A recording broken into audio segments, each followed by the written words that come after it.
Hi guys, it's me again, your Cynthia, and for today's vlog, oh my god, na napunta dito sa eskwelahan. But today is a very special day kay last day na namo sa mong medical surgical 3. Hastang kapuya jud ma-assign sa 7th floor. Imagine na nga magsigimig sa kakana og diraa pero naman toy elevator pero maliit makagsamo. Kanang dugayan kayo mo atog eskwelahan aw lombaan ay jugdagan kay dili naman makapaabot sa elevator kay ba na may time. Hasta na jung hanga kabay hapit na ko murag iro diri nga mulugwa nagdila sa kahanga. Kanang fresh pa kay ko gikan sa balay unya palagay ko kaabot sa among room wa na. Mura na tag pinakso diri as lumrag agi. Okay ra basta di ba og ilok hoy. Lantawa ning isa na ako kasamahan diri naghanga-hanga kan ana na siya.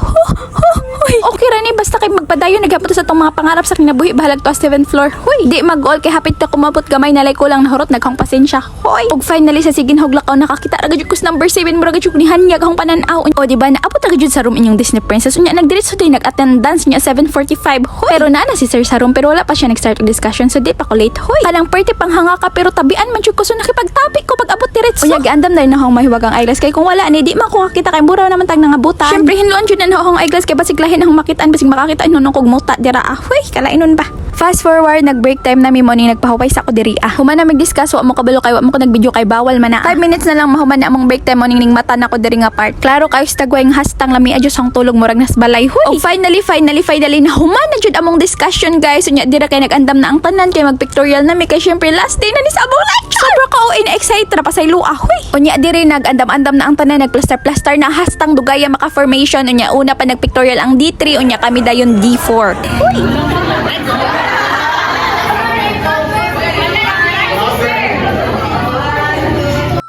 Well, nag-edit ko ani nga video tapos nakakita ko ani kay makahilak na lang ko. Hoy, ka-drama. Maka-amazing ra sa part no nga kanang hapit na gud mi mang graduate guys. Pero syempre na pa mi final exam mong di pa kayo mi ma-excited. Hoy, grabe jud na mo ka-grateful sa tanan-tanan sa Ginoo, sa among CI, sa among parents, sa tanan ning support sa amo. Thank you so much. Kana tanan nakita ninyo nga mga students unta kami tanan dira manars puhon. Og syempre ang pinaka-iconic nga posing sa tanan nga dili dapat jud ni mawala sa pictorial. Kaya ang meaning ana guys is one take sa CFE. Grabe ra jud kapaspas sa panahon sa una first year pa mi maulaw pa mi mahadlok pa mi pero karon mahadlok gihapon. Pero sa tinuod ako kay mi ko salamat sa among CI no kay kung wala siya magunsa na lang man mi kisa may mo discuss. Hoy. Unya syempre after na mag-pictorial gi kuha na akong cellphone kay basi ko makalimtan. Unya nang naog na dayon mi syempre ni sakay na kog elevator kay ning tagam nako kay hasta namang hanga ka ba unya hasta namang gutuma so pag naog na mo diretso sa elevator abi na mo diretso na kog katen dili pa kay kaihion pa man isa kauban diri mang nangani sa kan pud mi CR unya nga ako nag-video na lang pug ko while nagpaabot sa iya ha. After na mo sa CR sutoy namin diretso sa kantin kay hasta namang gutuma unya hong gipalit diri kay half price syempre kay diet bayat di na nato pini makalimtan unya natay gulay diri og atay sa manok para healthy ang life kay magsi-cheerya man ko unya.